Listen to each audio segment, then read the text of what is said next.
Kamakailan lamang po ay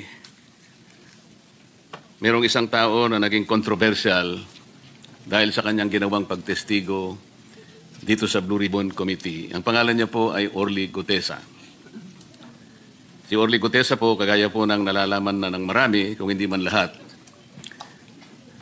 He testified before the Blue Ribbon Committee and he was the only one who was able to connect the dots between Saldico and Martin Romualdez. He chose to present himself before the committee, took his oath, and he allowed himself to be interpellated by the members of the Blue Ribbon Committee. This representation thought that that was the thing to be done. Pagkatapos po noon, Mr. President, yung mga tao na ang paniwala nila ay hindi dapat pakinggan yung statement sapagkat obviously pinoproteksyonan nila yung mga pangalan na nabanggit doon, ay gumawa sila ng paraan para discredit yung mama, meaning Orly Gutesa. Nagsimula po sila na hanapan ng butas yung nagnotaryo doon sa dokumento. Sa akin pong palagay, Mr. President, naging muti ang academic yung notaryo sapagkat yung testigo humarap naman maghapon na nandito po kasama natin testigo at sinagot lahat ang mga tanong sa kanya. Ngunit hindi po sila nagkasya doon. Talagang pinagsikapan nila sa pagitan ng pag-disown nung notary public ng kanyang alleged signature. Mr. President, gusto ko pong malaman ngayon, hindi po ba kalakaran na yung mga nagpapanotaryo, ibibigay lang po yung dokumentong gusto nilang ipanotaryo sa opisina ng kanilang pinuntahan at kung magkano man ang bayad na hihingin sa kanila, magbabayad po at kukunin na nila yung notaryo o yung dokumentong pinanotaryo. Hindi po ba ganun ang kalakaran, Mr. President?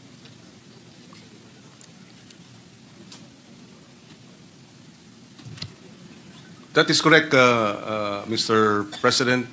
Kinakailangan ng personal appearance ng affiant. Ganun nga po ang ginawa niya, Mr. President. At kung titingnan po natin sa mga matataong lugar, for example, the vicinity of a city hall, doon po dikit-dikit po ang mga opisinang nagnunotaryo. Meron pa nga pong nasa jeep na nagnunotaryo. Pangkaraniwan po bang nangyayari, Mr. President, na yung po nagpapanotaryo bago siya umalis ay pipilitin niyang puntahan yung inaakala niyang nagnotaryo at sasabihin niya, "Ma'am, sir, pasensya na po kayo. Gusto ko lamang pong malaman kung talaga kayo po ang pumirma dito sa dokumentong ninotaryo ninyo." Nangyayari po ba yun? Sinisiguro po ba nung nagpanotaryo bago siya umalis na yung inaakala niyang nagnotaryo sa kanyang dokumento ay siya nga? At nire-require po ba niya na talagang patunayan ng nagnotaryo na pirma niya nga talaga yung nasa dokumento? Well, base sa personal kong karanasan, mayroong assumption ang nagpapanotaryo na talagang yung nagnotaryo ay mayroong komisyon. Hindi ho kickback. Ibig sabihin, notarial commission. May authority. So I agree na hindi practice yung ang nagpapanotaryo, tatanungin pa yung nagnonotaryo, ikaw ba talaga itong pumipirma? In fact, kabaliktaran.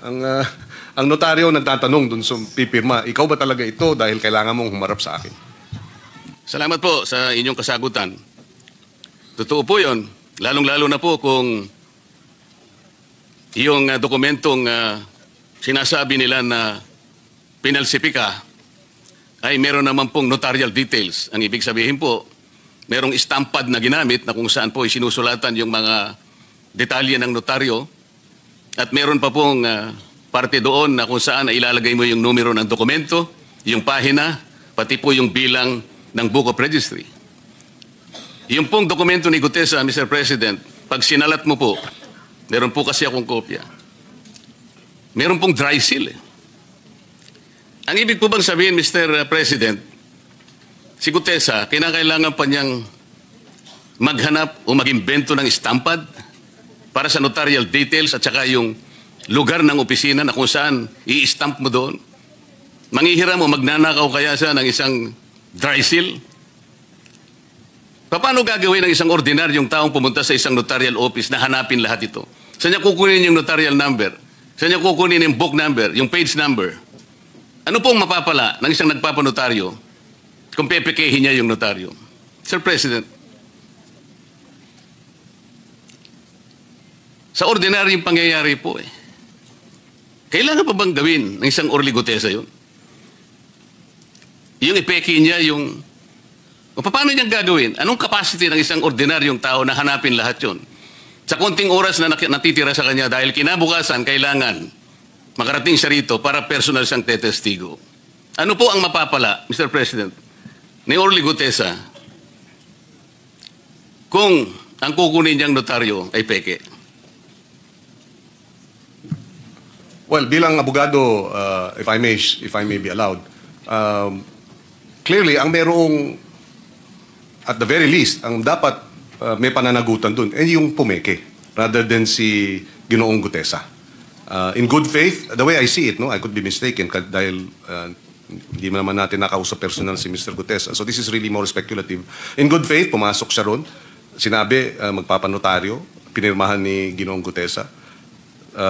At yun na nga, may stamp, may signature, may date, etc. So, kung merong may pananagutan dun, yung nameke. Kung totoo ang peke. At base ata sa findings ng executive judge ng RTC Branch 18, ay yung signature nga nung Espera ay falsified. So, yung nag-falsify nung signature, yan, may pananagutan po. Salamat po sa inyong sagot, Mr. President. Pangkaraniwan po kasi, sa haba at sa dami ng mga nagnunotaryo, hindi naman po talaga yung abogado o abogada ang pumipirma. Karaniwan po, meron silang staff, meron silang secretary, na sila lang ang pumipirma para sa kanilang principal. Palagay ko po ito, Mr. President, ay pangkaraniwan ang nangyayari. Ang biro nga po ngayon, yung notarial services na nangyayari sa ating bansa already transitioned into a cottage industry. Tama po ba yung observation, Mr. President? In practice po, maaaring ang sabihin na nangyayari yan. Pero hindi pa rin, sabihin na nating legal. In other words, yung pagde-delegate ng notarial services sa isang staff is against the law. At according to our court administrator, merong isinasagawang spot checking. Sino? Ang executive judge, ang executive judge ng Maynila para madetermina kung talagang maayos yung dokumento, yung notarial registry ng mga notary, yung mga commission, notarial commissions. Kaya ko po binibigyan ng emphasis ito, Mr. President. Yung kahalagahan po ng kanyang sworn statement, kahit na po yung ating chair ng Blue Ribbon Committee, paulit-ulit niyang sinabi na yung relevance nung testimony ni Gutesa na ginawa sa harap mismo ng committee ay nananatiling valid sapagkat pinanumpaan niya before the committee. Ngunit, ang nakakabagabag nga po, Mr. President, bakit pinipilit na ibaling sa isang bagay na hindi naman yun ang punto ng pinag-uusapan? Naging moot and academic na po, ngunit pilit na ibinabalik. At ang nangyari nga po, sa takot ng Gutesa siguro, na siya po ay kakasuhan ng perjury, kakasuhan ng falsification, wala naman po siyang kinalaman at wala siyang kapasidad para gawin yun. Unang-una, wala po siyang motibo.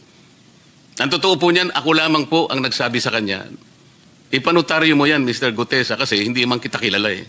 Parang karagdagang assurance lang sa akin na yung kanyang statement ay talagang ginawa niya ng buong buo sa kanyang sarili.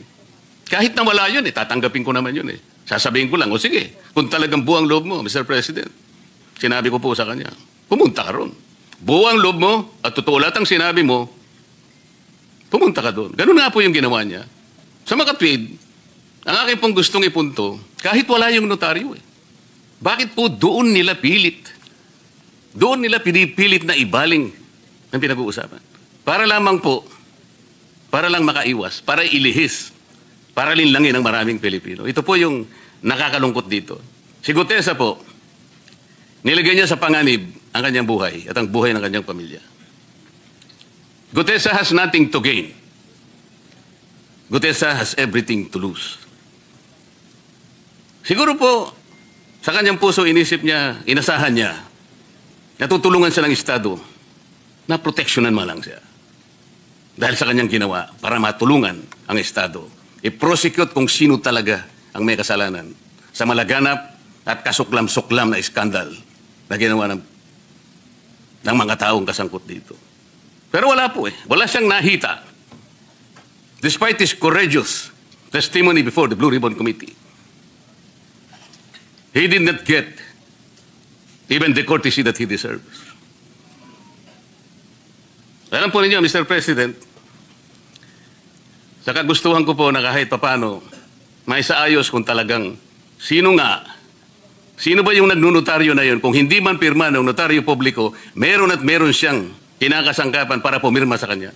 Sumulat po ako sa ating court administrator na sana po ang representasyong ito ay makahingi man lang ng mga samples ng mga dokumento ng mga notaryong dokumento ng abogada na ating pinag-uusapan. Ginran po yung aking letter request ng court administrator. Nahingi po kasi ako ng sample, kahit na 3 samples lang po sa bawat buwan mula Enero hanggang Agosto ng 2025. Ang masakit lamang po na nangyari, Mr. President, at gusto ko po bigyan ninyo ng opinion, kung pwede, kung tama ang ginawa ng executive judge. Ang sabi po niya, siya ang magdidesisyon kung ano ang sample na ibibigay sa aking opisina. Do you think, Mr. President, the executive judge committed grave abuse of discretion?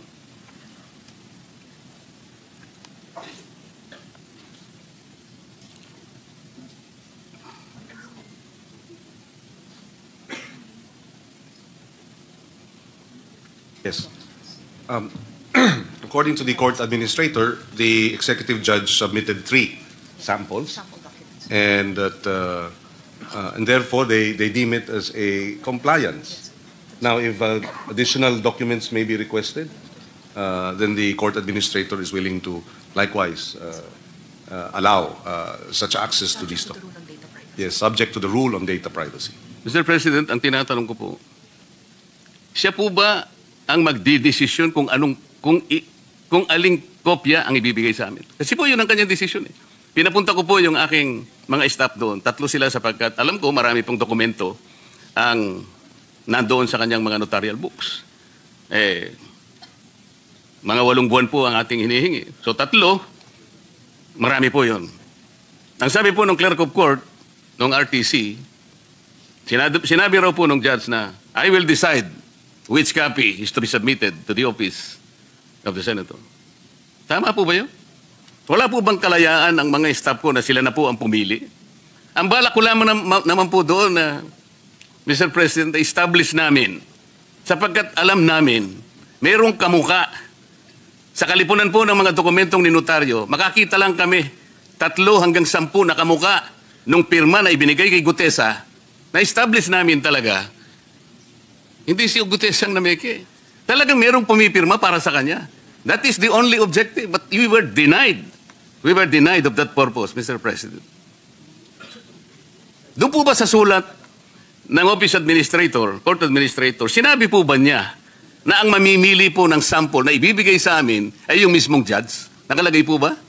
Nandito po kasi sa akin yung kopya ng sulat ng Office of the Court Administrator granting our letter request. Yeah, according to the court administrator, the executive judge has custody over notarial documents. Yes, through the OCC.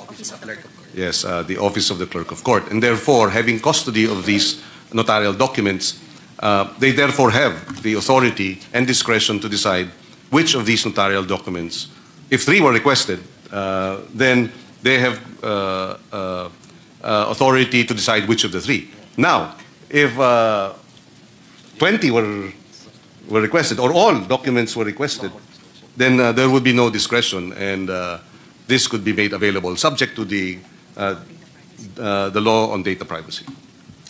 Mr. President, ang inihingi lang po namin ay yung kalayaang makita namin ang mga dokumento. Para sa ganun po makumpara namin, makita namin mula doon sa mga notarial books niya at sa mga dokumentong ni notaryo kung wala ngang isa man lang doon nakamuka o kagaya nung pumirma o pirma doon sa dokumentong dala-dala ni Gutesa. Yun lang po yung objective eh. Kasi po pagka kinontrol ng judge, nasa kanyang control talaga sapagkat napagtibay nila talaga doon sa kanyang naunang order na hindi nga pirma ng abogado. Naniniwala naman po tayo doon eh. Pangkaraniwan kasi hindi naman yung abogado ang pumipirma eh. So chances are, the one assigned to be there in that office, kung sino man yon, the notary public allowed him or her to sign for her. Sa mga kapit, hindi talaga pirma niya yon. Kaya po, ang aming objective, kaya ako humihingi ng sample, kaya ako pinapunta yung aking mga staff, para kami na yung humanap, makahanap man lang kami, nakagaya nung pirma na yon. At alam namin meron kaming makikita. But for the judge to insist that she will be the one to select, natural lang, pipiliin niya yung hindi kagaya nung pirma kay Gutesa. I think that is very understandable, Mr. President. I share the concern of the good senator, and because of this, I clarified with our court administrator. Actually, access to all the documents, provided that it is under supervision of the clerk of court, your staff this may be granted. Access to all the records, provided that the clerk of court is there to supervise and to monitor the going through these documents. Good senator. Ayun na po yung iniisip ko ngayon, Mr. President. Total, nandiyan naman po yung Office of the Court Administrator. Pwede po bang yung mismong libro na ang makita ng mga staff namin mula Enero hanggang September 2025? Ma-examine lamang po. Yes, according to the court administrator, with proper coordination, access to these documents can be granted, provided that it is under the supervision of the clerk of court and the executive judge. In other words, ilalapag dyan yung mga dokumento, yung notarial book, nariyan si executive judge, nandan ang inyong staff, nandyan yung clerk of court, at pwede pong busisiin at i-inspect itong mga libro na ito. Yun po kasi, Mr. President, ang pinakiusap namin para madali lang at makatulong din naman kami dahil marami namang gawain ng RTC. Nandun po yung 3 staff ko, nakabantay yung clerk of court, titingnan lamang po. And according to the court of administrator, they will allow such access. Siguro nag-iingat lang yung executive judge at she confined the inspection to the, as requested, 3 documents. But having said that, the court administrator now is saying that yes, access to all these records can be made available upon the request, provided that the executive judge and the clerk of court is there as your staff go through the books and subject to the Data Privacy Act. So, Mr. President, salamat po ron. Pwede po ba naming i-assume ngayon na kahit bukas, kahit na wala po kaming sulat na po sa Office of the Court Administrator, siguro po kayo na magno-notify sa kanila na bukas po ay pupunta po yung mga staff namin para ganun ang gawin natin. Kahit daw po mamaya, basta office hours, pwede na daw po. Bukas na po, nakakahiya naman po at nagmamadali tayong masyado. Bukas na po siguro, pinakamaganda na po yun. Just that there is coordination with the court. Opo, sana wag naman nilang itago sapagkat baka pag tinago po nila, magkakaroon po tayo ng malaking problema. Ang ina-assure po tayo ng court administrator na hindi naman daw po dahil naroon lang daw po yun. Salamat po, Mr. President.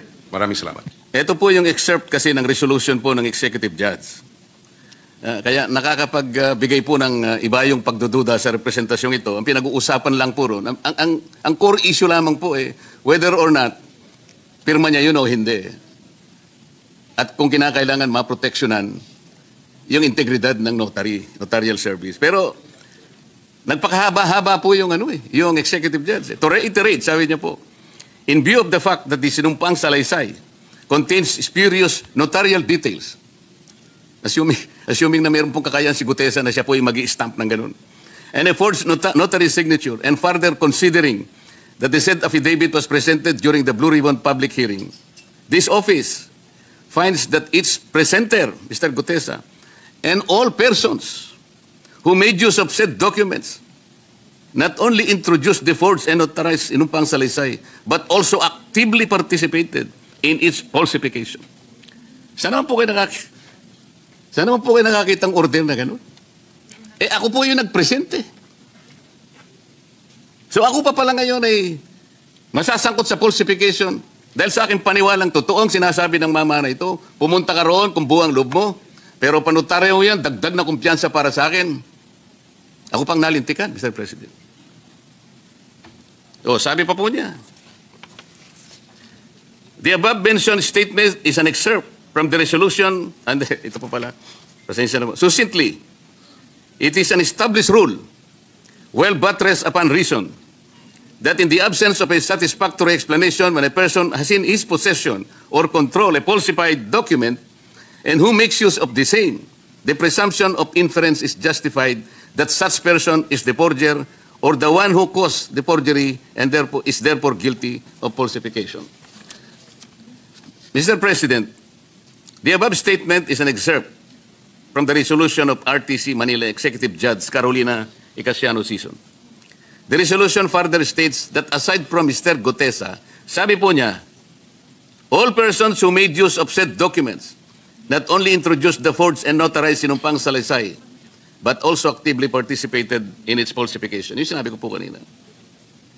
Did the judge abuse her discretion?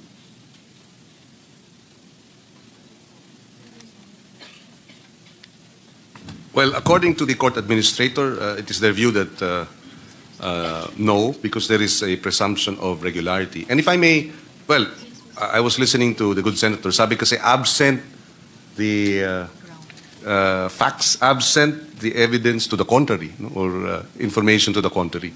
Mukhang based on your explanation now and your narration, mukhang may absent nga dun sa information na which led to that ruling. That is my personal opinion as a lawyer. But according to the court administrator, because there is a presumption of regularity, then there was no abuse of discretion.